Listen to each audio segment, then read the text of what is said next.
So we have several questions today. We're just going to dive straight into the questions.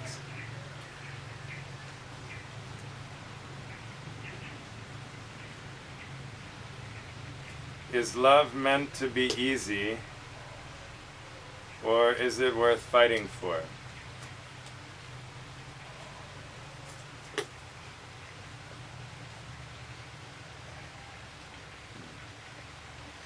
So, can we ever get love from fighting? No, from aggression, from control. Right? Fighting implies some kind of control. We have to change something, to force something, to beat someone to win. And so is love the result of winning or controlling? And we see love is the opposite of control. Now, love is the natural flow of life in everything, everywhere, all the time. So the water, the river flowing is love. The sun shining is love. The planet spinning is love. The tree growing is love. The fire burning is love. The wind blowing is love. Love is the dance of life. Also, everything we see, all of matter, all the material of life itself is love. Now, if we're talking about human love, right, this is much more complicated. First, to be in a state of love. Well, we must learn to tune ourselves with the vibration of love, to awaken the eyes of the heart so that we can perceive love around us and within us everywhere. We can never see love with the mind. Whatever idea that we have about love is not love. No, it's like a map. It's a false. It's empty. The idea of love in our mind is just expectation and rules. We make all these rules, and if this fits the rules, then I call it love. But that has nothing. That again is control, is preference and control and like this.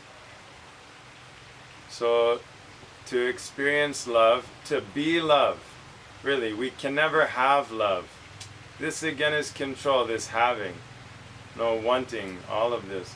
But to be love, then this is the question: how can we be love?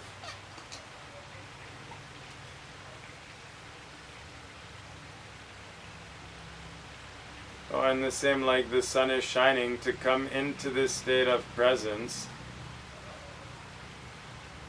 in the present moment when there is no I. Because as long as there's I, it's all selfishness. It's all control. But in this gap, the moment before we speak any words, that gap, that space, then that space is love. And so to be quiet, in this quietness, where we're not forcing and trying and wanting and all of this manipulation and control, in that space of quietness, then naturally the sun of the heart is shining in every direction. And this means being love. But I like you, I don't like you, do like this, and then I'll do like that. All of that is a control game. It has nothing to do with love. It's like an agreement, a business deal.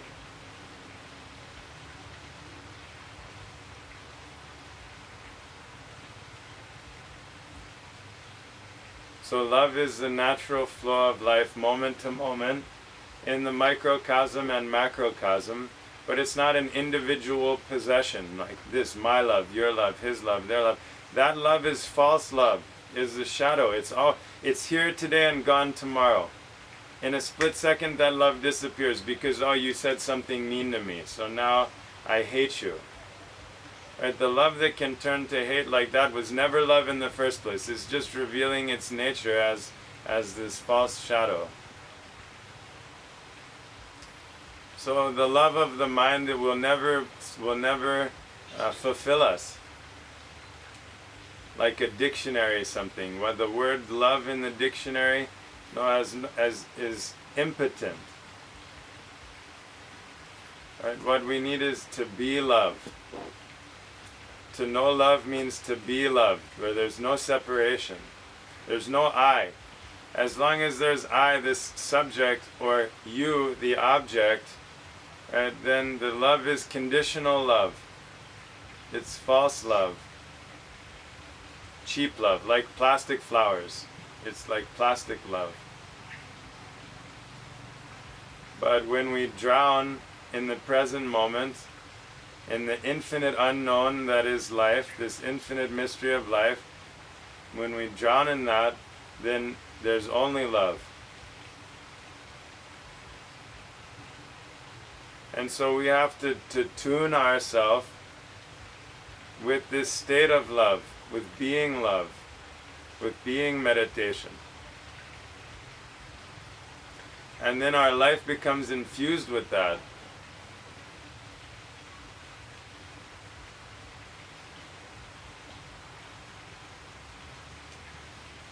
So the fighting is just strengthening duality.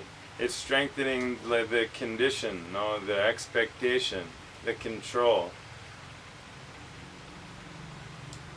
But when we're true to the love, the inner wisdom, the inner beauty, the inner strength, then automatically it's blossoming from within us into our life in every way, in our relationships, in our work, in our creativity, in our family, in that. When the seed is growing from within, then automatically it's spreading out into our daily life, but not because of some mind game, not because of some control game, some plan to control life, but spontaneous overflowing from within.